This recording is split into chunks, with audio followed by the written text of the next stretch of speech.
Hello, thank you. We are Gendered Intelligence. My name is Stewart. I'm one of the co-founders of Gendered Intelligence.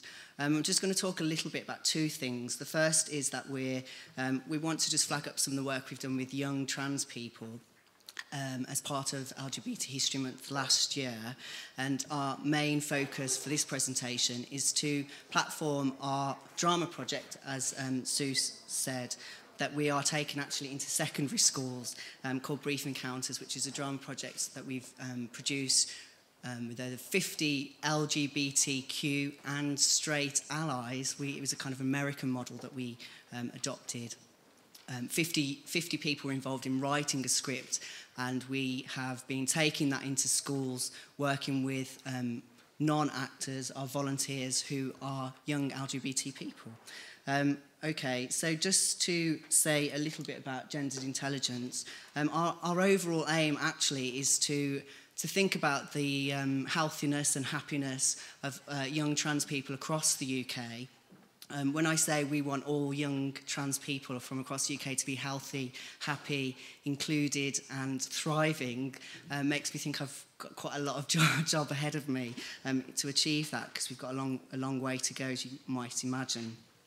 But the way in which we do that really is to sort of adopt four main areas of focus. The first one is to gather young trans people from across the UK, to bring them together and to use arts as a basis in which to discuss gender identities and the varying trans identities within those young people's setting.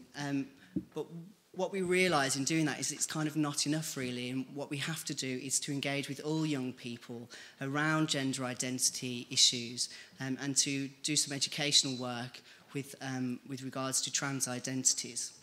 And then what we realise in having worked with young people is that we also need to support the professionals in place who work with those young people on a daily setting. So we've set up some trans awareness training opportunities for professionals to get involved with us and to discuss gender identities in all its complexity. The fourth thing that we do is to think about the wider trans community and to offer young people an opportunity to get involved in the wider trans community, which is a growing and thriving community. And one of the things that we do is to run an annual conference where we gather the wider community and invite professionals to also engage in some of the discussions around what's coming up for us, what's going on in our community, what are our needs across trans identities. The next one, just to sort of promote it, is next July, 16th of July, and our focus is actually education and equality, so it might appeal to some of you here today. Just very quickly then to say about the young trans people that we did last year, we were awarded the Paul Patrick Memorial Award, which was a very small pot of money, but what it did was allowed us to kickstart our drop-in services for young trans people and to ask young trans people what it is that they need, what can we do for them, and sort of going forward. It's not surprising that the focus was on the sort of health, mental health, emotional well-being, and all areas of health actually for those young trans people, and that's been our focus so far. Al's going to talk a little bit about some of the work we've been doing with regards to sexual health and young trans people, so 30 seconds for you. Okay, within the trans drop-in centre that Jay was talking about briefly, we outlined the fact that sexual health information is really gendered, and so we wanted to combat that. So we ran a workshop in partnership with the Terence Higgins Trust. We managed to get funding from their Young Leaders project, and then from there we actually made a booklet, and not only is it not gender specific in its language, but also talks about issues to do with how hormones and social transition can affect your sexual health and relationships. So, quick. Excellent. Okay, so I'm going to hand you over to my colleagues now who are going to talk about our Brief Encounters play. And actually, we're going to run a little bit of it so you get a flavour of what it is that we're taking into schools. Okay, so as Jay said, Brief Encounters was a bit of a play. And earlier this year, us as a cast with some other people who can't make it here today, took it out to schools, and it was followed by a workshop. So we all had a chance to work with the students, and they got a chance to explore gender and sexuality, which, as some of you may know, they don't usually get the chance to do in a school setting. And we're going to show you a little piece from the play. Just to tell you a bit more about it, first of all, I played Trish in the play, who is an out lesbian. I played Ben, who is he identifies as straight, but probably couldn't use the word identify because he's not very smart. I played Nikki, who is a bisexual 17-year-old female. I played Ryan, who's straight but very homophobic and transphobic, and the play kind of raises questions as to whether he really is straight. Yeah, there's two characters that aren't here today, but Shabsy, who's a genderqueer character, who has some confrontation with Ryan, the homophobic, transphobic character, and also Helen, who's a closeted lesbian who, throughout the play, you see her coming out and having a relationship with Trish. And again, the actor who played her this time can't be here today, so I'm playing Sophie, whose sexual orientation doesn't really come out in the play, but she's kind of like the linking character between all of the other characters. And for today, I'm going to be playing Chris, who is Sophie's biologically female younger sibling, who during the course of the play comes out as a trans boy. And we're going to show you kind of an abridged version of the two coming out scenes from the play. In an attempt to fit in, Chris is going to somebody from school's party. Sophie is delighted by this and jumps at the opportunity to help him get ready. At home, before the party, all Chris wanted to do is talk, but Sophie has other ideas. Soph, look, just let me help you, okay? So, alright, let me find you something to wear. No, Soph, no! Christine, what are these? Boys' briefs? No, it's just... Why didn't you tell me? I didn't want to tell any... About your boyfriend? My boyfriend? They're mine! I mean, well, they're not mine, they're my friends. Yeah, they belong to a friend. So, how did your friend's boxers end up in your bedroom? So what is this makeup crap you were talking about? Like, did you think about what I should wear? Okay, but don't think we won't talk about this later. I'm sure so. Oh, I need the toilet.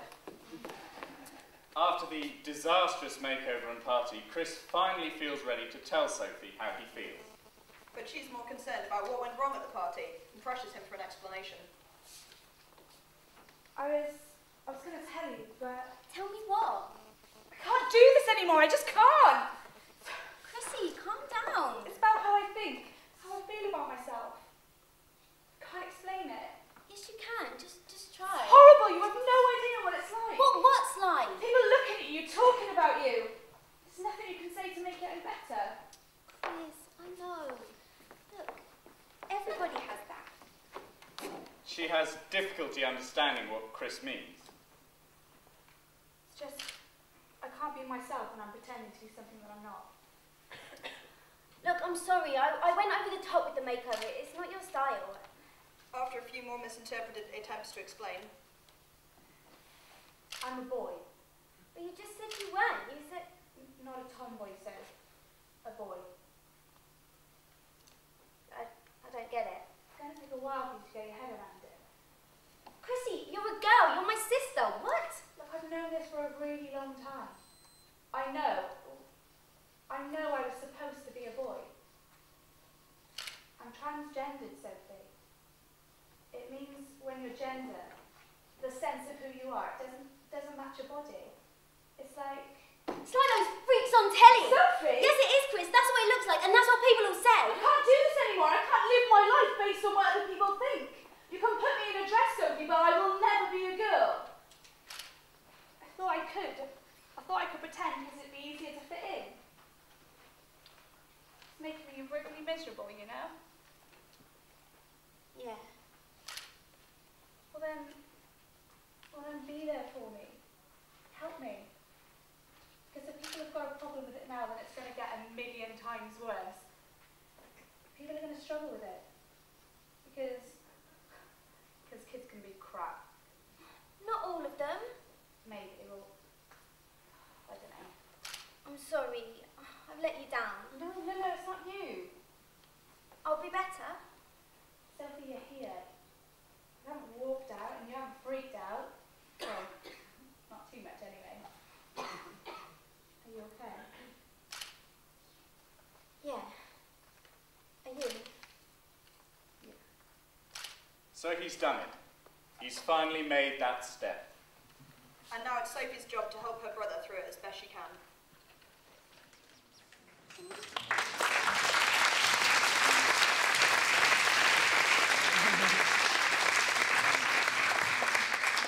Just to add, we're all going to be around for the rest of the day, so if you've got any questions about the project or you want to talk about it, please come and see us. And we have a PDF of the sexual health booklet, which I forgot to mention if anyone wants to see. Yeah, basically we've got a stand and we are around this afternoon if you want to discuss anything.